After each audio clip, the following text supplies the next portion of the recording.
존경하는 국민 여러분, 김진표 국회의장님과 선배 동료 의원 여러분, 시대전환 조정은입니다.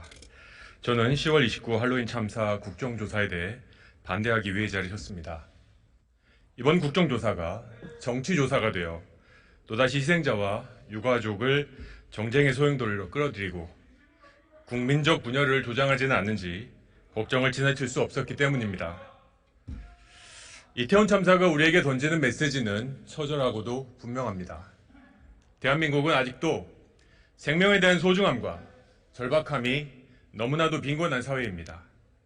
158명의 생떼 같은 젊은이가 수도 서울의 한복판에서 압사당할 수 있을 정도로 안전 시스템은 부실한 사회입니다. 깔려 죽을 것 같다는 111 신고가 빗발쳐도 긴장감 하나 없이 태어날 수 있는 권력자가 곳곳에 존재하는 사회입니다. 결국 대한민국은 아직 생명에 대한 가치도 시민 안전 대책과 시스템도 이를 운영하는 권력자들의 책임감도 처참할 만큼 부재할 사회였습니다. 그럼 우리는 이제 어디로 가야 합니까? 나라와 공동체를 대신해서 새로운 길을 만들어야 할 우리 정치는, 그리고 우리 국회는 이제 무엇을 해야 할까요? 저는 믿습니다. 남겨진 우리들, 그리고 우리 정치는 이를 악물고 이 참사를 정쟁의 소재로 소진하지 말아야 합니다. 대신 실체적 시설 확인과 엄중한 책임, 그리고 다시는 이런 일이 발생하지 않도록 안전 시스템을 대대적으로 업그레이드하는 일에 집중해야 됩니다. 그렇기 때문에 오늘 이 국정조사하는 득보다 실이 훨씬 크다고 저는 생각합니다. 의원 생활을 오래 하신 선배 의원 여러분, 저보다 잘 아시지 않습니까? 국회 국정조사는 사실관계를 밝히는데도 큰 실효가 없다는 것을 말입니다. 대신 지금과 같이 고성과 막말의 유혹을 못 이긴 정치인들과 극렬 지지자들이 주도하는 정쟁의 소용돌이가 될 가능성이 너무 큽니다. 왜 우리 정치는 10월 29일 할로윈 참사를 세월호 시즌2로 만들려고 합니까? 저는 세월호 참사가 있었을 2014년에 세계은행 파견으로 예루살렘에서 근무하고 있었습니다. 스마트폰으로 전달된 뉴스 속보를 보면서 그 아픔이 진도에서 8,159km 떨어진 예루살렘에도 고스란히 전해왔습니다. 학창시절 가장 기대되고 설레었을 수학여행에서 삶을 마친 고등학생들에게 미안함과 죄스러움을 느끼지 않았던 국민은 단언컨대 한 사람도 없었을 것입니다. 모든 국민들이 진상규명을 원했고, 그래서 국회에서 아무런 이견 없이 국정조사가 시작되었습니다. 하지만 결과적으로 사실규명, 책임자 처벌, 대안 제시란 측면에서 모두 유의미한 흔적을 남기진 못했습니다. 그 대신 우리 정치가 반드시 기억해야 될 교훈 한 가지를 남겼다고 저는 믿습니다. 바로 국민의 생명을 정쟁의 소재로 삼는 참사 정치의 가장 큰 희생자는 바로 유가족과 희생자라는 것입니다. 그리고 국가는 산산조각으로 분열된다는 것입니다. 이번 10월 29일 할로윈 참사 국정조사 1일까지 과정은 어땠습니까? 합의 과정에서 희생자를 위한 진심보다 정치적 유불리에 따라 조사에 참여할지 말지가 결정된 거 아닙니까?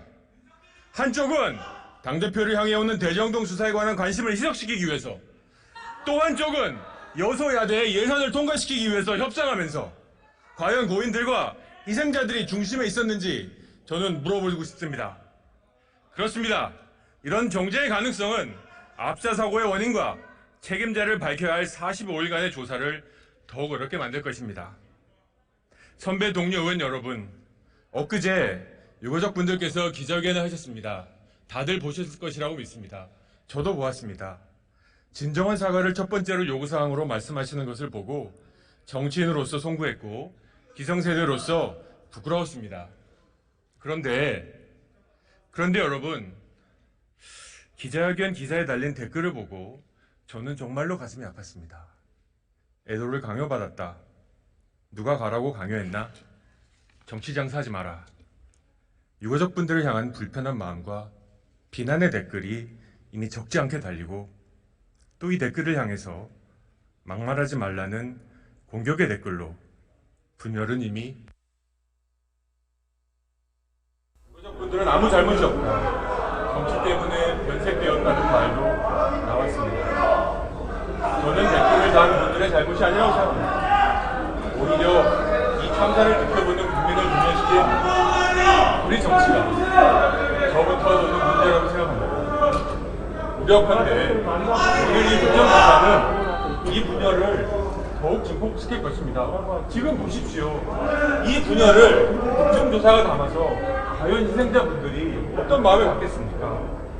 오늘 저녁에는 우리 모두가 정말 오래간만에 하나가 되어서 태국 전사들을 응원하기 위해 광화문 광장으로 힘이 앞으로 모일 것입니다. 그런데 주말이 되면 모두 하나로 모였던 그 광장에서 어떤 이들은 대통령 퇴진을 외치고 또 어떤 이들은 대통령을 지지하는 맞불 집회를 열 겁니다.